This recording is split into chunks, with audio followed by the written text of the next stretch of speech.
Hello everyone, welcome back to my channel Flying Colors Tarot 1111 with Priyanka. तो आज check करते हैं पाइसेस मीन राशि आपके लिए मिड ऑफ नवंबर क्या एनर्जीज आ रही हैं, किस मोड में आप चलने वाले हैं।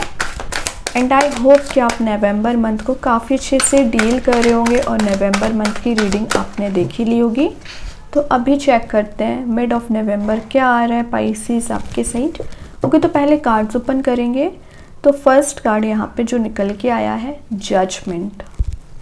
ठीक है, जजमेंट यहाँ पे बता रहा है कि आप ना लाइफ में कंप्रोमाइज़ेस बहुत ज़्यादा करते हो, मे बी लोगों की हेल्प भी बहुत करते हो, लेकिन इन रिटर्न ना आपकी कोई हेल्प की नहीं जाती है, आप अकेले ही आगे बढ़ते हो। तो मैं एक बात बताऊँ, आप अकेले नहीं हैं, यूनिवर्स का गाइडेंस, यूनिवर्स का इंट्यूशन आपके साथ रहता है। ठीक है, ये एक सेल्फ इवैल्यूएशन का कार्ड है, सेल्फ वैल्यू करने का कार्ड है। तो आप कुछ चीज़ों को इवैल्यूएट कर रहे हैं या आप एनालिसिस कर रहे हैं कि पिछले 2 साल में या 1 साल में आप कहाँ थे और कहाँ पहुँचे, आपकी प्रोग्रेस क्या रही है और अभी आपको क्या एफर्ट लगाना चाहिए जिसमें और ज़्यादा आप ग्रो कर सकें, अपने आप को चेंज कर सकें, अपने नॉलेज को गेन कर सकें, या रिलेशनशिप में आपने कितने एफर्ट्स लगाए हैं और आपको क्या दिया गया है इन रिटर्न। ठीक है, तो इन सारी चीज़ों के बारे में ना आप एनालिसिस कर रहे हैं। ये कार्ड एक फॉरगिवनेस वाली एनर्जी को भी शो करता है। तो अगर आपको लग रहा है कि आपको रिलेशनशिप में या किसी पर्सन को अपने वर्क प्लेस पे, अपने फैमिली मेम्बर में ना फॉरगिव कर देना चाहिए तो कर दीजिए। जितना जल्द आप फॉरगिव करोगे उतना जल्द आप अपनी लाइफ में आगे बढ़ पाएंगे। और एक जो ब्लेम गेम वाली एनर्जी चली आ रही थी, मतलब गलती कोई भी मानने रेडी नहीं था, चाहे आप हो चाहे आपके पर्सन हो, ये ब्लेम गेम वाली एनर्जीज रिलीज हो रही हैं।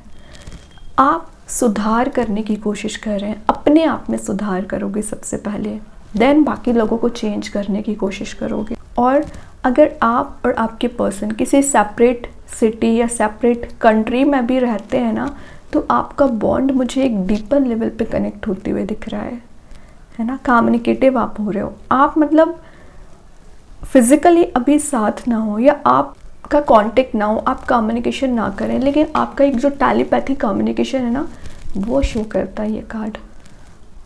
वो एक्सप्रेसिव होना चाह रहे हैं, भी अगर एक्सप्रेसिव होना चाह रहे हो तो आपका इजी वे में कम्युनिकेशन हो जाता है। और ये कार्ड बता रहा है अगर आप सिंगल हैं तो कोई नया पर्सन आपकी लाइफ में आना चाह रहे हैं, तो उससे पहले वो ओपन कम्युनिकेशन करना चाह रहे हैं, या जो चीज़ें अभी आप दोनों के बीच में ब्लर चल रही हैं, कुछ थॉट्स हो सकते हैं, कुछ एनर्जीज हो सकती हैं, उसको वो क्लियर करना चाह रहे हैं, देन कोई एक्शन ले सकते हैं। और देखते हैं मीन राशि क्या आ रहा है आपके साइड। देन 9 ऑफ पेंटिकल्स का कार्ड आ गया है। ये आपको सेविंग्स करने पे ध्यान देने को बता रहे हैं, तो सेविंग्स पे ध्यान दीजिए। मे बी आपकी अभी ना स्पेंडिंग्स बहुत ज़्यादा हो गई हैं, तो आप सेव कम कर रहे हो, स्पेंड ज़्यादा कर रहे हो, तो अपनी सेविंग्स पे ध्यान देना है। सेकंड चीज़ है, ये विद इन 9 मंथ आप कोई मेजर इन्वेस्टमेंट कर सकते हैं, कोई प्रॉपर्टी रिलेटेड आपका इन्वेस्टमेंट हो सकता है। ये कार्ड ना सेल्फ सिक्योरिटी एंड स्टेबिलिटी को शो करता है। तो आपकी लाइफ में जो स्टेबिलिटी मिसिंग चल रही है ना, वो आपको प्रोवाइड की जाएगी। सेल्फ डिसिप्लिन्ड वे में आप आगे बढ़ रहे हो। और कुछ लोग ना अपने स्टेटस को मेंटेन करने के बारे में सोच सकते हैं, लग्जरी को गेन करना चाह रहे हैं, अच्छी बात है, लेकिन उसके लिए ऑब्वियस सी बात है कि आपको पेंटिकल्स को इकट्ठा करना पड़ेगा, सेव करना पड़ेगा। आपकी एनर्जीज दिख रही है मीन राशि कि अगर आप ऑलरेडी कमिटेड भी है ना, तो आप क्या चाह रहे हो, आप ना इंडिपेंडेंट वुमेन या इंडिपेंडेंट मैन बनने की कोशिश कर रहे हो। आप किसी पर्सन के थ्रू कंट्रोल नहीं होना चाह रहे हैं। तो अगर आप किसी कमिटेड रिलेशनशिप में हैं, मैरिड भी हैं या सिंगल हैं, तो पहले आपकी ये जो टर्म्स एंड कंडीशन हो जाती हैं कि आप ना तो किसी की लाइफ में इन्वॉल्वमेंट रखते हो, ना आप चाहते हो कि कोई आपकी लाइफ में इन्वॉल्वमेंट रखे। ये इंडिपेंडेंट होने इंडिकेशन आप पहले ही दे देते हो, देन किसी रिलेशनशिप में जंप करते हो। अच्छी बात है, आपकी भी प्राइवेसी होती है, आपकी भी पर्सनल मैटर्स, ज़रूरी नहीं कि आप हर किसी से डिस्कस करें एक्चुअली। और अगर आप कोई बिजनेस स्टार्ट करने के बारे में सोच रहे हैं तो कर सकते हो, उसमें आपको एक प्रॉफिटेबल एनर्जी में आप जा पाओगे। देन यहाँ पे आ गया 9 ऑफ वॉन्ड्स। वैसे 9 ऑफ वॉन्ड्स एक वेटिंग एनर्जी को बता रहा है, लेकिन आपको यहाँ पे मैसेज दिया जा रहा है कि आप एक स्ट्रॉन्ग बाउंड्री बनाइए। ऐसा नहीं कि आप हर किसी को एंट्री दें या सुनना सबकी है, लेकिन आपको जो सही लगता है वो करिए। ठीक है, पिछले कुछ समय से आप कहीं जाने के बारे में सोच रहे थे, कहीं ट्रैवल करना चाह रहे थे, तो आप जा सकते हैं। सेकंड चीज़ है, ये कार्ड बताता है कि आपको गिव अप नहीं करना है। कई बार आप लास्ट मोमेंट पे गिव अप कर देते हैं, ये ना करें, है ना। और हो सकता है पिछले कुछ 9 मंथ या 9 ईयर से आप किसी टॉपिक सिचुएशन को लेके परेशान चल रहे हैं, ओवर टेंस्ड चल रहे हैं, तो आपकी वो प्रॉब्लम रिजॉल्व होगी, सॉल्यूशन आपको नज़र आएगा, रिसोर्स आपको नज़र आएंगे। जो आप बंधा हुआ फील कर रहे हो ना, तो एक फ्री स्पिरिट के साथ आगे बढ़ पाएंगे। देन यहाँ पे मूव ऑन करने का कार्ड आ गया, 10 ऑफ वांड्स की एनर्जी आ गई है। चेंज ऑफ प्लेस का कार्ड ये माना जाता है, तो आप फिजिकली कहीं शिफ्ट हो रहे हैं या मेंटल लेवल पे आप कहीं शिफ्ट हो रहे हैं। मीन्स अभी तक आपके माइंड में जो इमोशंस चले आ रहे थे, जो थॉट्स चले आ रहे थे, उन सारी निगेटिव एनर्जीज़ को आप रिलीज़ करके एक पॉजिटिव थिंकिंग मूड में जा रहे हो। और by the grace of universe आपको वो रास्ता बताया जा रहा है कि आप आगे बढ़ सके लाइफ में। बट बैगेज को पीछे छोड़िए। माइंड में जो आप बैगेज लेके चल रहे हो, जो अननेसेसरी है एक्चुअली, है ना, कुछ लोगों के द्वारा क्रिएट किया गया है, उसको रिलीज़ करना है।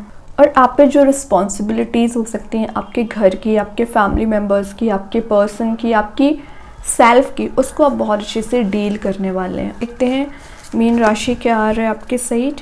देन यहाँ पे 3 ऑफ सॉर्ड, लग ही रहा था कि आप किस चीज़ से मूव ऑन कर रहे हो, एक्चुअली आप 3 ऑफ सॉर्ड से मूव ऑन कर रहे हो। मे बी आपकी रिलेशनशिप में किसी थर्ड पर्सन का इन्वॉल्वमेंट दिख रहा है। और ये कार्ड बता रहा है कि आपकी ना स्लीपलेस नाइट्स निकल रही है, आप ना किसी तो भी काइंड के डिप्रेसिव मोड में चल रहे हो, उसमें आपको हीलिंग मिलेगी। एक्चुअली आप इंतज़ार ही कर रहे थे कि कब आप इस चीज़ से हील हो पाएंगे, कब आप इस चीज़ से आगे बढ़ पाएंगे, क्योंकि ये एनर्जीज़ ने आपको परेशान करके रख दिया है, आपको इतना ज़्यादा ट्रैप्ड कर लिया है ना कि आप ना तो आगे बढ़ पा रहे हैं, ना लाइफ के डिसीज़न ले पा रहे हैं। तो आप चाह रहे थे इस सिचुएशन से आगे बढ़ना, इस डार्क मोड से आगे बढ़ना, फाइनली आपको वही रास्ता बताया जा रहा है और आप मूव ऑन कर रहे हैं। इंटरेस्टिंग चीज़ है, 9 to 3 का कार्ड आ ही गया है, मतलब प्रॉब्लम्स का कम होना, और 9 to 10 का कार्ड हैप्पीनेस का बढ़ना। तो प्रॉब्लम्स कम हो रही है, happiness and joyful atmosphere increase हो रहा है, उसको आप फेस करोगे। ठीक है, तो ये 10 दिन मुझे ज़्यादा से ज़्यादा आपके ट्रांजिशन लाने के लग रहे हैं, हीलिंग के लग रहे हैं, अपनी लाइफ प्रोडक्टिव बनाने को लग रहे हैं, स्पिरिचुअली एक्टिव आप हो रहे हो, रिलीजियस एक्टिविटीज़ में आपका पार्टिसिपेशन रह सकता है। मतलब ज़्यादा से ज़्यादा आप स्पिरिचुअलिटी के साइड आगे बढ़ सकते हैं, मेडिटेट कर सकते हैं, अच्छी बात है। और देखते हैं मीन राशि क्या आ रहा है आपके साइड। लास्ट कार्ड देखते हैं, आ रहा है आपके side. Great, last but not the least emperor आ चुका है। तो मैंने बोला ना, प्रॉब्लम्स को झेल के एम्परर बन रहे हो, मूव ऑन कर रहे हो तो एम्परर बनोगे। तो दोनों कार्ड्स आपको यही मैसेज देना चाह रहे हैं कि अगर आप अपनी लाइफ में प्रोडक्टिव बनना चाह रहे हो, एम्परर बनना चाह रहे हो, लीडरशिप क्वालिटी अगर बिल्ड करना चाह रहे हैं, अथॉरिटी को गेन करना चाह रहे हो, तो उसके लिए आपको अपनी पर्सनैलिटी बनानी पड़ेगी, नॉलेज गेन करना पड़ेगा, हीलिंग प्रॉपर्टीज़ आप में होना चाहिए। जो आपने सहा है, जो आपने लाइफ एक्सपीरियंसेस लिए हैं, वही आपको इस मोड में लेके जा रहे हैं। सारी चीज़ों को आप कंट्रोल कर रहे हो। पता है, अभी तक आपको में भी लोग कंट्रोल किया करते थे, बट आप एम्परर बन रहे हो। और एम्परर बनना is not a easy task, है ना। इसको बनने के लिए आपको कुछ लाइफ लेसन्स डेली करने पड़ेंगे, जो कि आप कर चुके हैं एक्चुअली। अब बात आ जाती है आपके सेल्फ वर्क करने की। जितना आप सेल्फ वर्क करोगे, तभी ना स्टार्टिंग में ही जजमेंट आ गया। सेल्फ डेडिकेटेड रहोगे, डिसिप्लिन्ड वे में आगे बढ़ोगे, उतना जल्द आप इस पोजीशन पे पहुंच सकते हैं। तो अपनी एनर्जीज़ को पहचानिए, अपने मोटिवेशन को पहचानिए। बहुत ही पॉजिटिव कार्ड्स आपके लिए निकले हैं। बस बात आ जाती है कि आपके मेहनत करने की, आपके थिंकिंग मोड की। बॉटम से आया है, देख लेते हैं बॉटम से क्या एनर्जीज़ हैं। ग्रेट, 10 ऑफ कप्स आपका इंतज़ार ही कर रहा है। Happy mode, happy relationship, happy family, lovable mode में जाना, रेनबो के कलर्स आपको दिए जा रहे हैं, सब कुछ आपका इंतज़ार कर रहा है। बस उसके लिए इन सारी चीज़ों से हील होना पड़ेगा, आगे बढ़ना पड़ेगा। बाकी खुशियाँ हैं ही आपके लिए, यूनिवर्स देना चाह रहे हैं, आपके career as well as in your relationship. ये आप डिज़र्व करते हैं एक्चुअली। अभी देखते हैं एंजल्स आपके क्वेश्चन का क्या आंसर देना चाह रहे हैं। मीन राशि क्या आ रहा है आपके क्वेश्चन का answer. There is something better. मैं बोल रही हूँ ना, अगर आपके अकॉर्डिंग काम नहीं बन रहे हैं, सिचुएशंस वर्कआउट हो रही है, रिलेशनशिप वर्कआउट नहीं हो रही है, तो थोड़ा सा पेशेंस रखिए। एंजल्स आपको फ्लावर्स ऑफर करना चाह रहे हैं, कुछ पॉजिटिव चीज़ें ही देना चाह रहे हैं, उन पे ट्रस्ट करिए एक्चुअली। और देखते हैं मीन राशि क्या आ रहा है आपके साइड। The self, exactly. तो आपको क्या करना है, सेल्फ पे फोकस करना है। और सेल्फ पे जितना आप फोकस करोगे उतना जल्द एक कलरफुल एनर्जी में जाओगे, उतना जल्द आप रेनबो को अट्रैक्ट करोगे और उतना जल्द आप प्रीशियस स्टोन बन सकते हैं।